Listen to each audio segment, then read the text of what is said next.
Bun găsit la o nouă ediție BU. Suntem din nou în Parlamentul European și astăzi vorbim despre agricultură. Pentru că știm foarte bine cam care a fost situația în România în acest domeniu. Cred că este momentul să vedem ce se face acum pentru agricultori și mai ales cum știm noi să ne protejăm pământurile.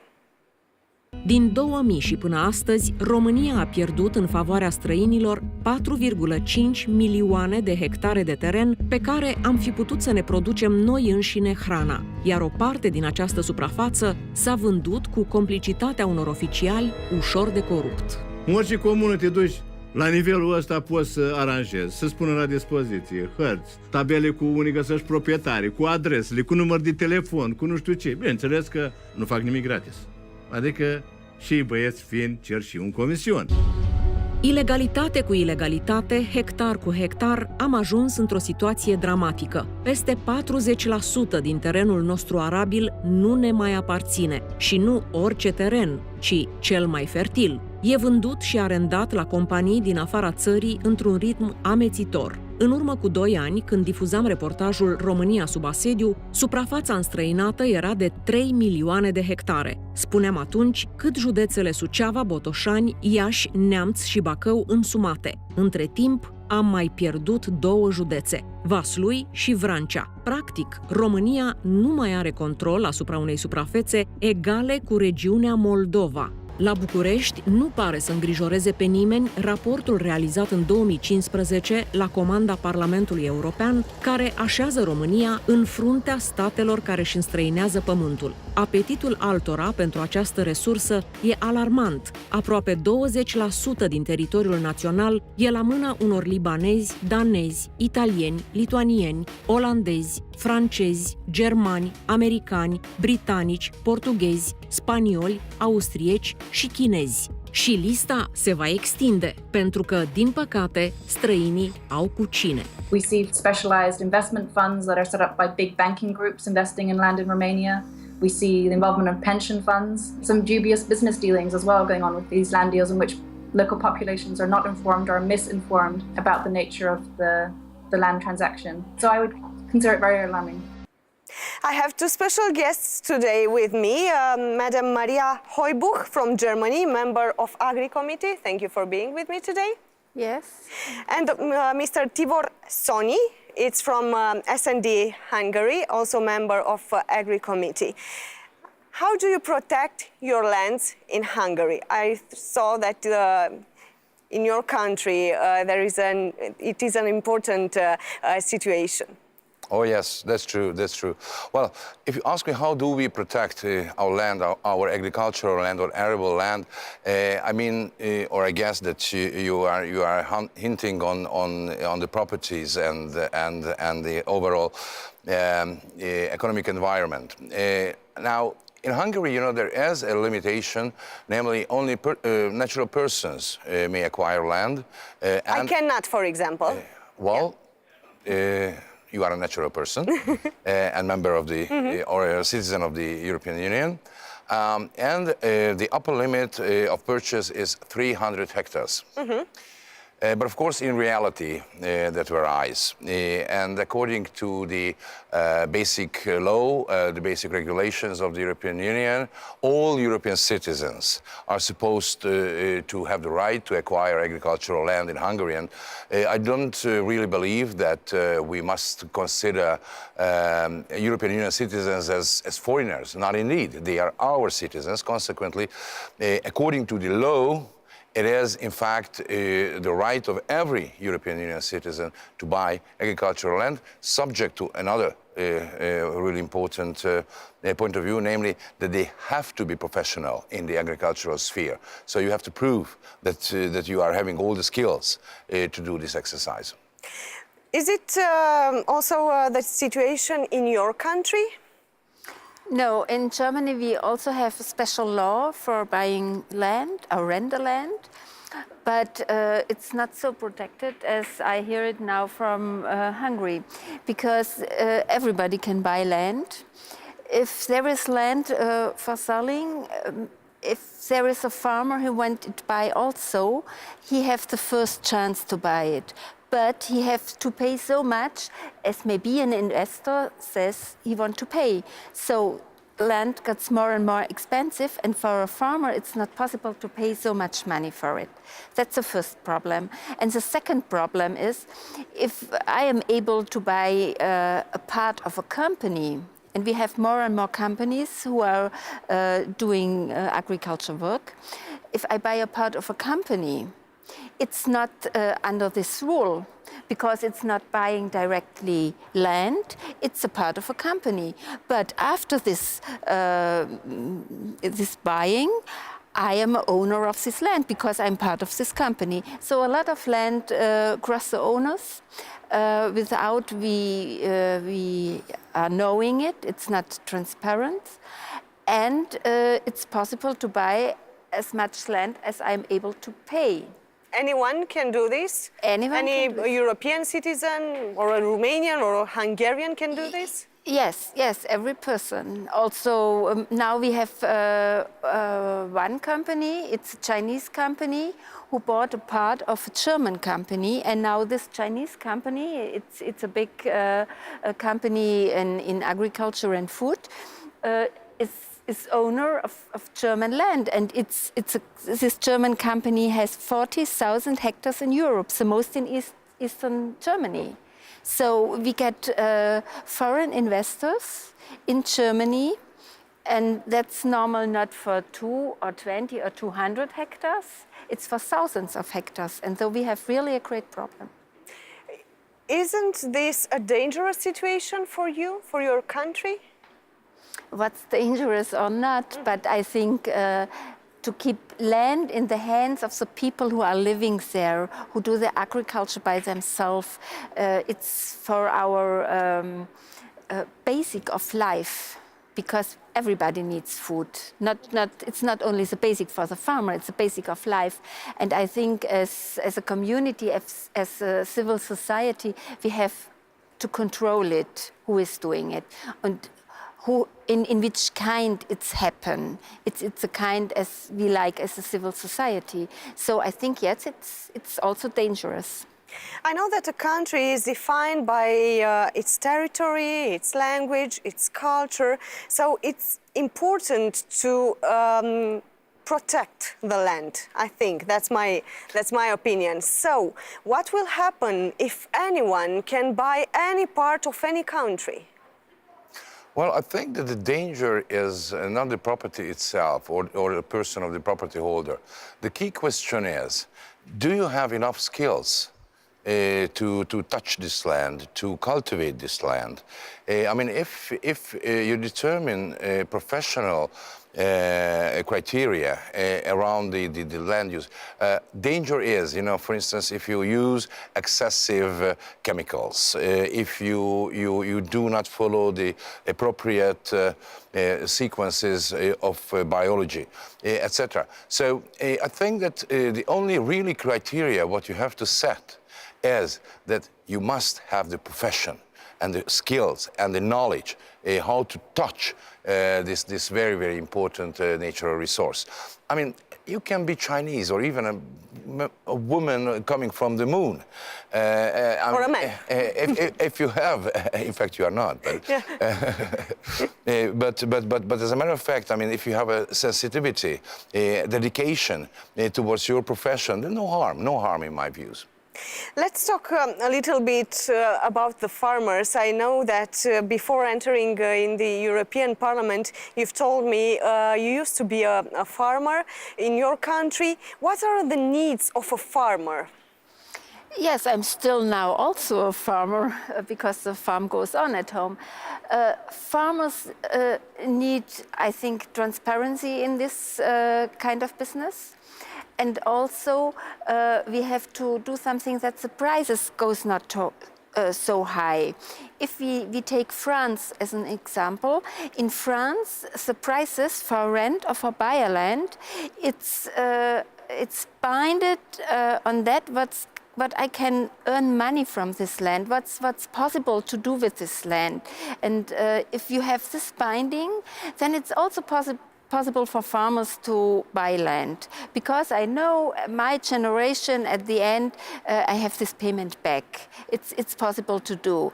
But if I have nothing like this, land gets more and more expensive. In my area, and it's a grassland area, you have to pay for 1 hectare 50,000 euro, only for 1 hectare.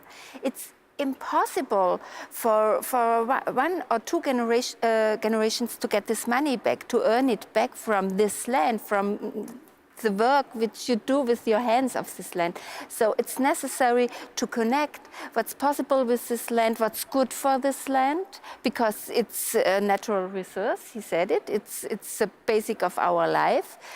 And you must have this connection. And I think if more and more investors buying land, they are not interested in keep this soil healthy, to keep this land productive. They're only interested to have profit from it. And that's difficult. It's too far away from the land. The people have to stay on this land. They must know what's to do with it.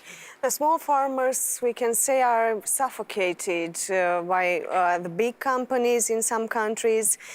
They do not have enough money to move their business. How do you think the European Union or maybe the national state can help these small farmers especially? Well, that's really a common European problem, because normally it is conceived that agriculture is something like a family type of business. But in fact, and in true terms, it is really dominated by the big companies, should they be producers and developers or processors. Now, I think that if you do feel around yourself that you are too small, you don't have the adequate financial resources, or you do not have the adequate volume of modern machineries and equipment or tools. I mean, this is the point when you might think on how to cooperate with someone else, maybe your neighbor, maybe all those farmers around your land or in the region. I think that the Danish and the Dutch example is perhaps the best, and even the French one, that if you create various types of cooperatives or corporations, should they be around to hire machineries or joint efforts in order to place your product on the market. So I think that you can be bigger if you find your partners, and in cooperation, I think that everyone can go along with the current modern achievements and challenges in Europe. The grants for the farmers are enough, you say? Pardon? The grants for the farmers. The grants? Well, it depends. There is a vast range of subsidy and support under the European Union agricultural schemes. Really, this is, I mean, agriculture is the sector which is helped and assisted the best and the most in Europe if you compare to other industries. It depends how you spend your money, which is coming from European Union sources. I mean, if you just buy for yourself a new big personal car, then maybe you can fall out of the competition. But if you cleverly use it, then you can be very much in line and on track. So I think in the longer run, even I am having the feeling that these subsidies and helps and assistances for agriculture are going to diminish a little bit. So I'm not quite sure that this is the direction where European agriculture will go out for the future. But really, I think that smartness, cleverness, sensitivity towards the new technologies, toward the smart technologies, this is the way. Otherwise, I mean, if you spend your money on the past, then this is the worst. You cannot invest in future, of course. Yeah. Thank you both for being with me today. Noi continuăm discuția văzând exact care sunt lucrurile de care au nevoie până la urmă fermierii. Ce am ajuns noi după 25 de ani?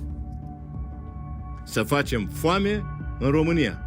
Raportul SRI atrage atenția că, în acest ritm, achiziția de terenuri riscă să afecteze capacitatea statului de a asigura securitatea alimentară. Comparația import-export arată o realitate cutremurătoare. Exportăm grâu și importăm făină și produse pe bază de grâu. Zilnic, 25 de tiruri cu pâine congelată intră în România, adică 875.000 de tone pe an. În 2014, 60% din carnea de vită consumată la noi a fost de import, la porc 75%. Asta înseamnă că deja suntem dependenți de alții. Eu când îi aud la televizor că zice, ăla a fost cel mai bun prim-ministru, ăla a fost cel mai bun ministru, ăla a fost cel mai bun guvern. Mă, că și bun, mă. Bun de ce?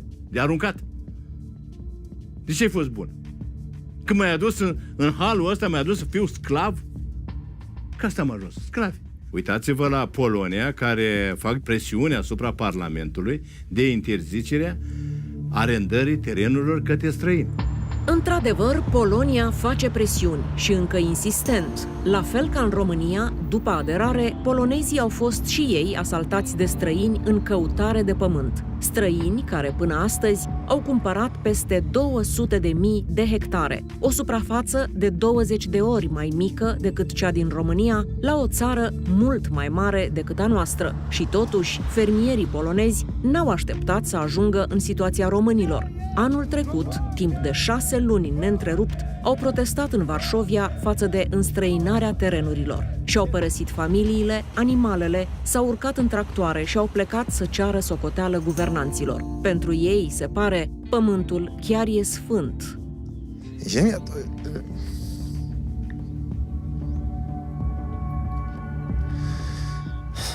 Ziemia to jest jedynym dobrem, które jest nieodnawialne. Ziemia to jest to, co stanowi o tym, że jesteśmy ludźmi, to, że jesteśmy z nią związani, to, że pracujemy, że ona nas żywi. Przede wszystkim świadomość tego, że może zabraknąć prądu, może zabraknąć paliwa, może zabraknąć materiału na ciuchy, no wszystkich takich rzeczy takich, które powodują konsumpcjonizm, tak? Ale jeżeli nie mamy ziemi, nie mamy na czym wyprodukować, jeżeli nie ma kromki chleba, to głodnemu nie wytłumaczy, nie nakarmi go samochodem, kurtką, czymkolwiek innym. No ziemia jest tym po prostu życiodajnym organem, który po prostu powoduje, że my też żyjemy. I think it is very important to see who needs what in terms of agriculture. So here with me is Mr. Pekka Pessonen, Secretary General of COPA and COGECA, that's the European Farmers and European Agri-Cooperatives. Thank you very much for being with me today. It's a pleasure to be here. The farmers need things regarding their actions, let's say, in every country. What do you think should be done at the European level for the farmers and for the cooperatives, of course? We in COPA and COGECA believe very strongly that the European Union has to provide the framework, especially for the single market, for the European-wide foodstuffs market that the farmers and the agri-cooperatives can work on. I think this is by far the most important factor. Of course, parallel to this, we believe that also common agricultural policy carries a huge weight, especially when it comes to farmers providing food security and, in fact, services to society in terms of biodiversity, how to do things sustainably, food security in a sustainable manner. We've seen that a lot of grants and a lot of things were put, let's say, in the market in order for the farmers to do their job. Is it working the same for every state in the European Union? We have the same legal framework, and that is the fundamental part of the CAP. Mm-hmm. It's about regulations that all member states, European Parliament and European Commission jointly decide. But then how this is implemented is also very much in the hands of the member states. And we can say as far as we have a common agricultural policy that is implemented in a slightly different manner, in fact 28 slightly different manner. The small farmers are the ones who be protected, or should we take care of the big companies? Well, we have to, first we have to acknowledge that we have to make sure that we actually can secure that food to all citizens. And then we can take a look into what specifics we need. We may need to protect small farmers, but equally we have to take care of those bigger farmers can respond to the market needs. It's not that we choose one for the other, but it's to make sure that they all can thrive in the common market. I've seen a lot of discussions in Romania, and I know that you've been to Romania 3 or 4 times, Indeed, yes. You've said. I've seen a lot of discussions regarding the protection of the small farmers, because they do not have the force in some cases to stay on the market. They are suffocated by the big companies. How can we help them? Because they are at the beginning of all these. Well, originally I come from a relatively small farm from my native Finland. And I think the key question here is that how those small farmers can organize themselves to better defend their own interests, especially when it comes to the market. And I think that's the key question also for Romania. We know that there are still millions of farmers in Romania, which is actually quite good because it is those farmers that take care of the countryside. But in order for them to prosper, they have to organize them better. And that's why we also offer our help to our Romanian colleagues in Brussels to make sure that the Romanian farming community voice is heard in Brussels in the EU decision-making. It is a fundamental part of the European Union as such. I think you know that before the revolution in Romania, in our countryside, there were a lot of cooperatives for the small farmers, and nowadays there are not so many. Let's imagine that I'm a small farmer, I am producing, I don't know, milk, let's say. How can you help me to get my product to the markets, or how can I put my product on the market? How can I fight with the big competitors? Well, I recognize the historic burden to the term of a cooperative in Romania, and we fully understand that. My family, lots of my colleagues here in Brussels, their families have been members to agricultural cooperatives, and it's very much about how farmers organize themselves into the market. We acknowledge the difficulty in Romania, and I suppose it would be a good idea to emphasize the important factor that the European Union has brought into the recent reform, and that is that farmers also in Romania, and in particular in sector of milk, are encouraged to work together with each other and, for instance, form producer organizations to respond to their common needs. And this is available in the common agricultural policy legislation already, and we certainly support these initiatives. It is how to organize once again, but in this respect, Romanian dairy farmers would have good assistance from the EU and especially within the CAP.